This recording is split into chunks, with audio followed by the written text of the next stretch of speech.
Macam-macam ekspresi Rasulullah Shallallahu Alaihi Wasallam. Pemirsa, berkomunikasi memang adalah hal yang penting dalam hubungan antar umat manusia. Bahkan di masa kini, komunikasi itu sangat menentukan sukses tidaknya seseorang dalam segala sisi kehidupan. Tidak terkecuali gaya berkomunikasi Rasulullah Shallallahu Alaihi Wasallam. Beliau adalah seorang panutan dalam Islam. Dan jika kita membahas tentang Rasulullah Shallallahu Alaihi Wasallam, pasti yang langsung terlintas di benak kita yaitu sesosok pria hebat yang penuh dengan wibawa dan karisma.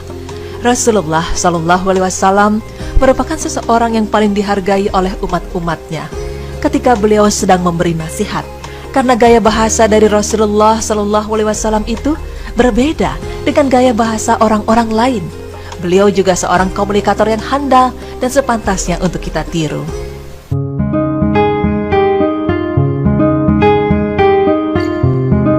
Berbicara mengenai gaya bicara dan bahasa Rasul, ternyata bahasa Rasulullah itu merupakan gaya bahasa yang paling baik dari segi logika, karena bahasanya sangat mengena ke hati.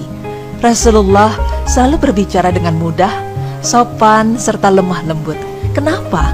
Karena beliau ingin orang lain mengerti arah pembicaraannya.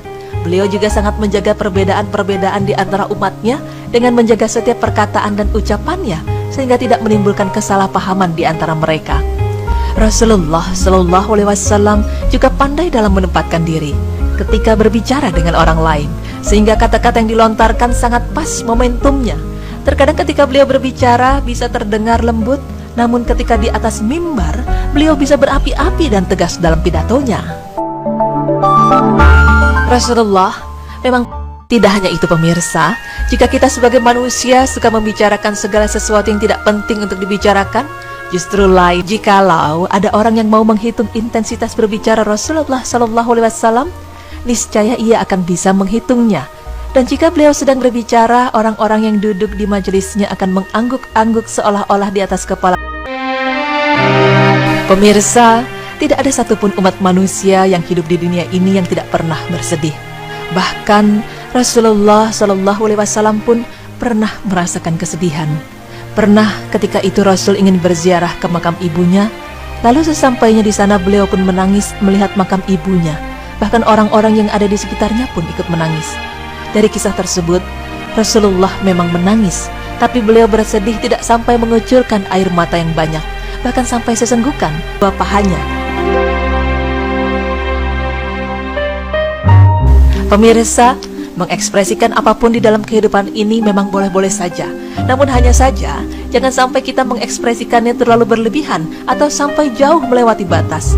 Rasulullah Shallallahu Alaihi Wasallam adalah seseorang yang merupakan suri tauladan bagi seluruh umat muslim, maka ada baiknya kita untuk mencontoh beliau. Hidup sederhana dan tidak dengan bersikap yang berlebihan sudah cukup bagi kita.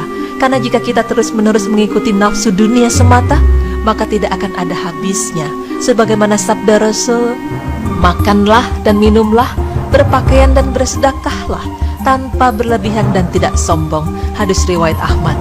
Pemirsa, semoga kita termasuk ke dalam hamba yang dicintai oleh Allah Subhanahu wa Ta'ala. Amin ya Rabbal Alamin.